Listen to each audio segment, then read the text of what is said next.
8:48 on this Friday morning. It has been a soggy last 24 hours or so. Well, really less than 24 hours, about 12 to 18 hours has been this rainfall. Some of the heavier rainfall totals we've seen. Inola, you're approaching 4.5 inches of rain. Jay, over 4 inches of rain. Okmulgee, 3.5 inches. Haskell, Hectorville, Pryor, 3 inches or more. Quite a few of these areas had flooding problems last night, and there's still some rain falling on top of that this morning, which can kind of exacerbate the issue and can lead to those low water crossings filling back up and flood-prone areas filling back up again. So still travel with a lot of caution this morning, especially east and southeast I-44. The rain has been a lot heavier. 24-hour rainfall totals. Again, some spots have just been kind of in between the bigger heavy rains. That's why you see, swath around Webbers Falls, Stigler, Sallisaw, closer to an inch of rain, which is still plenty. Over 2 inches now and still counting in McAllister. Poto, that number just dropped off, but you've been closer to 3 inches now. And then there's those totals around Haskell and Okmulgee and Wagner, Tahlequah, almost 2 inches of rain. Tulsa Metro, I-44, look at the dividing line. You get to about downtown Tulsa, about an inch of rain, which is plenty, but then just to the south, 3 inches on the south side of the metro.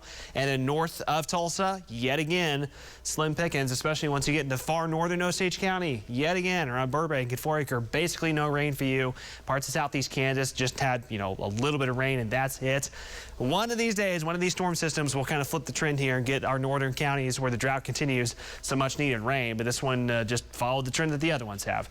Flooding concerns continue, as I just mentioned, to the south and east. These teal shaded counties, that's a flood watch going till this afternoon. The green boxes are flash flood warnings in Latimer, LaFleur, Haskell, Sequoia counties through the late morning hours where the rains continue to be pretty heavy. So again, as I mentioned, travel pretty carefully there.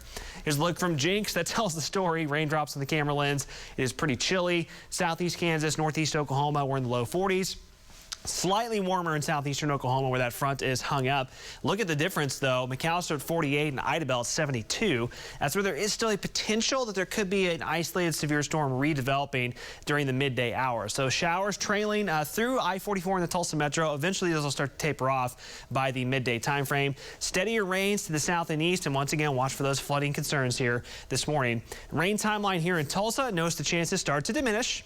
Midday, especially early afternoon. There'll be one last opportunity early evening as the backside of the system swings through that we could have an isolated shower pop back up. Severe weather risks technically as the warm air kind of rebounds in LaFleur County midday, early afternoon around LaFleur County, southern Latimer County, you could see a brief severe storm redevelop. But with time later today, a much more significant severe weather risk evolves